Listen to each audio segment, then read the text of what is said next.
है, एक में राहत है तो दूसरे में मुश्किलें बढ़ रही है चीन की।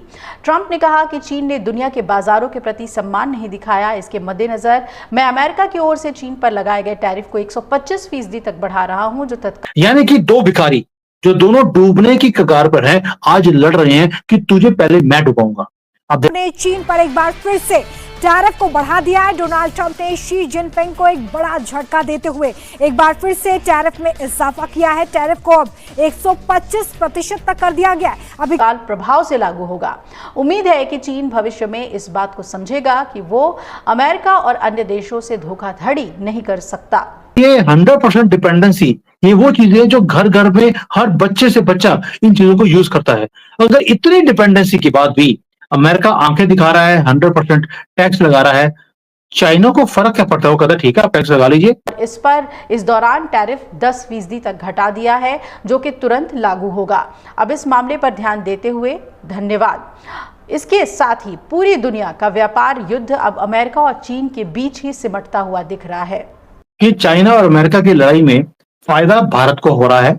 भारत को फायदा ऐसे हो रहा है कि अब देखिए हमारा रुपया स्ट्रांग होता जा रहा है।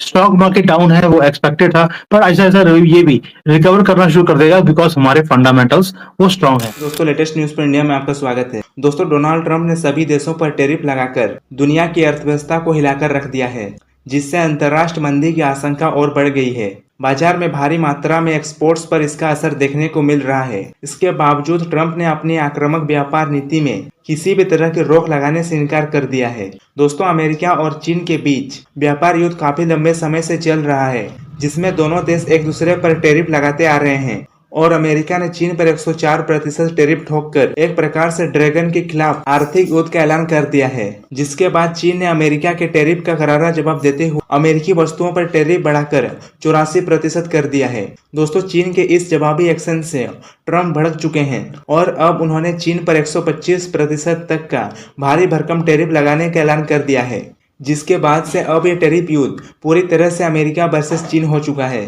दोस्तों, ट्रंप ने चीन को पूरी तरह से दुनिया में अलग थलग करने की योजना बना चुका है।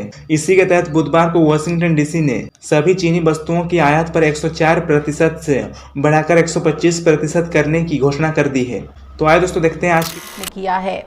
तो दो फैसले उन्होंने लिए हैं, एक में राहत है तो दूसरे में मुश्किलें बढ़ रही है चीन की। ट्रंप ने कहा कि चीन ने दुनिया के बाजारों के प्रति सम्मान नहीं दिखाया। इसके मद्देनजर मैं अमेरिका की ओर से चीन पर लगाए गए टैरिफ को 125% तक बढ़ा रहा हूं, जो तत्काल प्रभाव से लागू होगा। उम्मीद है कि चीन भविष्य में इस बात को समझेगा कि वो अमेरिका और अन्य देशों से धोखाधड़ी नहीं कर सकता। ये बर्दाश्त नहीं किया जाएगा। उन्होंने आगे कहा कि इसके विपरीत इस बात को ध्यान में रखते हुए कि 75 से अधिक देशों ने अमेरिका के व्यापार प्रतिनिधियों, वाणिज्य विभाग, ट्रेजरी विभाग से व्यापार, टैरिफ, मुद्रा हेरफेर और दूसरे व्यापार से जुड़े मुद्दों पर बातचीत के लिए कहा है।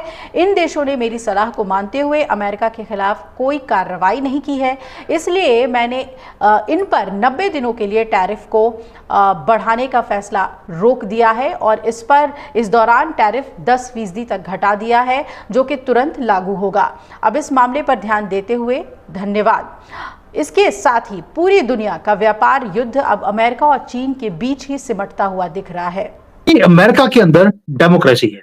ट्रंप को डेमोक्रेसी में अपने लोगों को भी खुश रखना पड़ता है, अपने जो वोटर बेस है उसको भी खुश रखना है, और वहां पे उन्होंने अपने कांग्रेस को भी देखना है, और वहां पे सुप्रीम कोर्ट भी है। तो सबको खुश रखने के बाद वो अपनी पॉलिसीज को इंप्लीमेंट कर सकते हैं। जबकि चाइना के अंदर आपको मालूम है कि यहाँ पे तो अथॉरिटेरियन सिस्टम है, जो प्रेसिडेंट ने बोल दिया वही हो गया। अगर कंट्री नीचे भी जा रहा होगा तो यहाँ के लोगों को प्रोटेस्ट करने की परमिशन नहीं है। अगर महंगाई भी हो जाएगी तो भी कोई बोलेगा नहीं। तो ये एडवांटेज है चाइना के पास।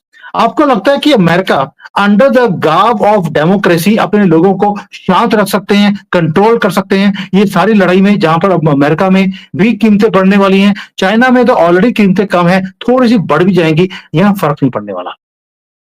सर, एक सेकेंड पूछना चाहूंगा। 2020 में जब कोविड वायरस आया था, तब बताया जाता है कि चाइना में अगर एक लोकेलिटी में किसी एक को भी अगर बीमारी आ जाती थी तो पूरी वो लोकेलिटी को बंद कर देते थे, मतलब महीनों बंद कर देते थे। उसके कारण चाइनीज इकोनॉमी को बहुत ज्यादा फर्क पड़ा। आपने बरोबर बोला है, शी जिनपिंग जो चाहते हैं वो कर लेते हैं। पर सर प्रॉब्लम वही है ना, उस आदमी में अक्ल नहीं है, वहाँ पे चेक्स एंड बैलेंसेस नहीं है। अमेरिका में प्रॉपर चेक्स एंड बैलेंसेस है। भले ही अगर डोनाल्ड ट्रम्प कोई मैड डिसीजन ले ले, उसको प्रोटेस्ट आएंगे। Protest is good for the democracy. इससे क्या होता है, चलिए मानता हूँ कहीं ना कहीं डिसीजन मेकिंग में तकलीफ होती है, पर अल्टीमेटली लॉन्ग टर्म में it is too good for the economy. आज अमेरिका उभर रहा है, अमेरिका के अंदर फोर्सेस है, दोनों जगह से बात होती है, बहुत ज्यादा इंटेंस डिबेट होता है, पब्लिक नॉलेजेबल है, पब्लिक इन्वॉल्व है। यहाँ पे चाइना में ऐसा नहीं है बुद्ध बन के बैठ जाओ, एक बोले तो यूनिफाइड सिंगल कमांड है, बोलो तो वो करो, वो सब लोग अपना दिमाग तो यूज करते नहीं है। और चाइना में ऊपर का दिमाग सब लोगों का खाली है, बस वो मोनोटोनस काम कर सकते हैं, बाकी वो कुछ ना तो सोच सकते हैं, ना उनके अंदर रीजनिंग पावर है।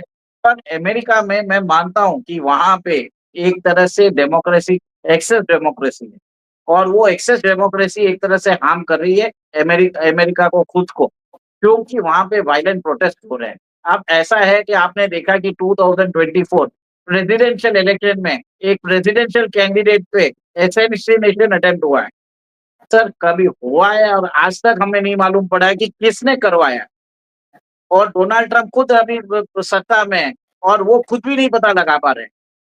तो इसका मतलब क्या है, अमेरिका में कहीं ना कहीं प्रॉब्लम्स है जो सरफेस पे नहीं आए, और चाइना में सर भी प्रॉब्लम्स सरफेस पे नजर आ रहे हैं, हमें तो नजर आ रहे हैं और विश्व को नजर नहीं आ रहे हैं। जैसे आपने बोला 300% डेट टू जीडीपी, तो बाकी जो बड़े बड़े इकोनॉमिस्ट है वो बोलते हैं ये कोई बड़ा फैक्टर ही नहीं है। ठीक है, वो बात अलग है, क्योंकि वो चाइना के प्रोपेगेंडिस्ट है। सर आपने बोला कि अमेरिका के अंदर चेक्स एंड बैलेंसेस हैं, तो आप उसका चेक्स एंड बैलेंसेस का आप लेवल देख लीजिए कि 2020 में उन्होंने चेक कर कर बाइडेन जैसे पप्पू को प्रेसिडेंट ऑफ अमेरिका बना दिया। और बैलेंस का तो ये हाल है कि उनका प्रेसिडेंट खुद अपने आप को बैलेंस करके नहीं चल सकता था, जिसका दिमाग भी बैलेंस्ड नहीं था और चलते चलते गिर भी जाता था। ये इनका चेक्स एंड बैलेंसेस का सिस्टम है आज की डेट में। और आप बोलते हैं कि वो डेमोक्रेसी वो थ्राइव कर रही है, और दूसरे कंट्रीज में जहां थ्राइव कर रही होती है वहां की गवर्नमेंट्स को गिरा देते हैं। वो चलो एक दूसरा मैटर है, आज मैटर है इन दोनों की लड़ाई का। युआन क्रैश हो चुका है, इंडस्ट्री चलेगी नहीं चलेगी किसी को नहीं पता, बट मेराकुलसली बोल रहा हूं, स्टॉक मार्केट राइज कर रही है, जबकि इनकी कंट्री के ऊपर 104% टैक्स लग गया है, इंपोर्ट ड्यूटी लग गई है, बट स्टॉक मार्केट राइज कर रही है। और सभी बोल रहे हैं कि भाई ये तो मैनिपुलेटेड है। आपको याद होगा मैंने पहले बोला था आपको कि ये यहां पर स्टॉक मार्केट को नहीं गिरने देंगे, एक मैसेज भेजने के लिए अमेरिका को, सानू फर्क नहीं पैदा। ये बोलना है इन्होंने पंजाबी में डोनाल्ड ट्रंप को, और डोनाल्ड ट्रंप को भी मालूम है कि ये लंबी दौर तक ये रेस नहीं जीत सकते। इसलिए चाइना ने क्या किया, जितने भी गवर्नमेंट एम्प्लॉइज हैं और जितने गवर्नमेंट ऑर्गेनाइजेशन हैं, जितनी इंश्योरेंस कंपनीज हैं, इन सबको बोल दिया आपके पास जितने भी पैसे हैं वो आप स्टॉक मार्केट में लगाइए,